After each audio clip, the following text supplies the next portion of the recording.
আমার জীবন থেকে একটা বছর চলে গেল, মানে আমি কবরের দিকে এক ধাপ এগিয়ে গেলাম। এখন এগিয়ে যাওয়ার খুশিতে আপনি আজকে উৎসব পালন করছেন। আস্তাগফিরুল্লাহ, কি বুদ্ধি মাথায় দেখেন। জীবন থেকে একটা বছর হায়াত কেটে পড়ে গেল, এটাতে সে খুশি হয়েছে এবং খুশি হয়ে সে উৎসব পালন করছে, কনসার্ট করছে, ঢাকঢোল পিটাচ্ছে, পিকনিক করছে। কত বুদ্ধি মাথায়। মৃত্যু কাছাকাছি আসলে মানুষ খুশি হয় না কষ্ট পায়?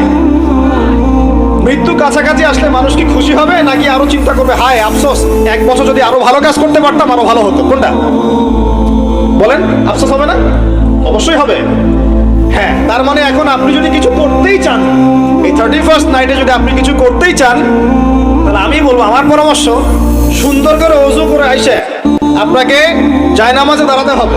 দাঁড়ায় 2 রাকাত নামাজ পড়ে চিন্তা করবেন, আল্লাহ এক বছর যে চলে গেল, আমি এই গত বছরে কি করলাম, দিনের জন্য কি করলাম, দুনিয়ার জন্য কি করলাম, পরিবারের জন্য কি করলাম,